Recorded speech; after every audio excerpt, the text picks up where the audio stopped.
Madame la Présidente, Monsieur le Ministre, Monsieur le Président de la Commission des Finances, Monsieur le Rapporteur général, chers collègues.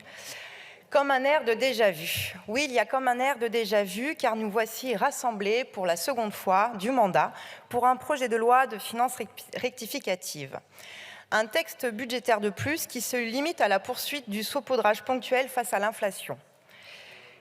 Votre politique est celle de l'effet d'annonce permanent. À chaque fois, les aides sont provisoires et soumises à conditions. À chaque fois, les chèques sont en bois, les boucliers sont percés et les primes pas à la hauteur. Tous ces petits gestes ont un point commun, de laisser bien tranquilles celles et ceux qui profitent et s'enrichissent sur la crise que nous vivons.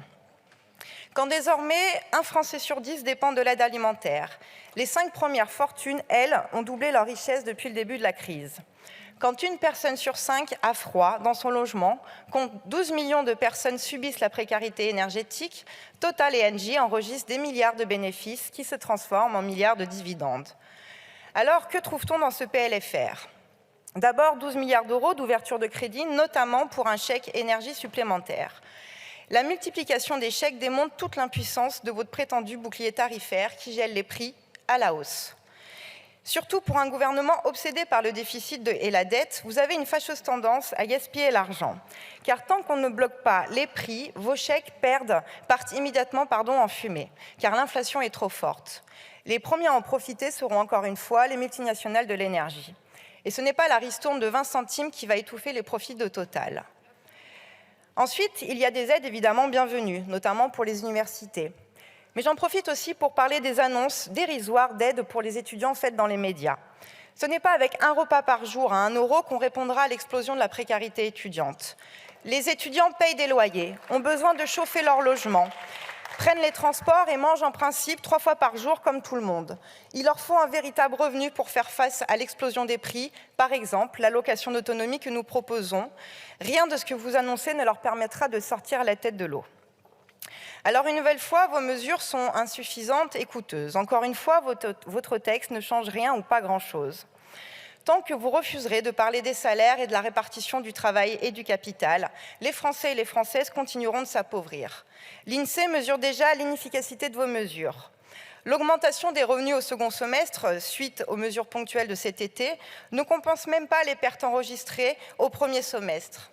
L'OFCE parle de la baisse la plus forte depuis 40 ans et estime que le pouvoir d'achat va continuer de se dégrader en 2023.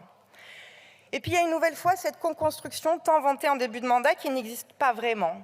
En commission des finances samedi, monsieur le rapporteur, vous vantez un beau débat. Mais vous avez refusé les amendements pour aider les banques alimentaires. Vous avez refusé d'aider les utilisateurs de chaudières à bois. Alors peut-être nous allons avoir une bonne surprise pendant ce débat. Mais vous refusez aussi de rediscuter des amendements pourtant adoptés démocratiquement pendant le PLF et balayés honteusement par un 49.3, enfin plusieurs 49.3.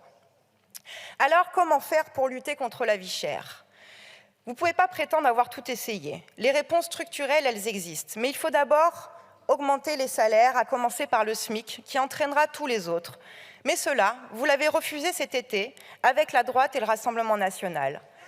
Il faut indexer les salaires sur l'inflation. Certains de nos voisins européens le font. Mais cela, vous l'avez refusé cet été avec la droite et le Rassemblement national.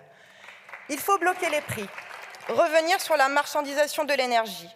Mais cela, vous l'avez refusé cet été avec la droite et le Rassemblement national. Et il faut taxer les superprofits. Mais cela, vous l'avez encore une fois refusé avec la droite et le Rassemblement national. Alors oui, j'insiste là-dessus. Car vous n'avez de cesse de nous faire croire que nous serions, nous, avec le Rassemblement national, les deux faces d'une même pièce. Mais quand on regarde les votes, vos votes, la vérité éclate. Et je le dis ici pour nos concitoyens. Le Rassemblement national, en plus de ne pas avoir changé, comme il nous l'a démontré honteusement la semaine dernière, est aussi un parti libéral, comme vous, qui préfère aujourd'hui aider les actionnaires plutôt que de répartir les richesses entre toutes et tous.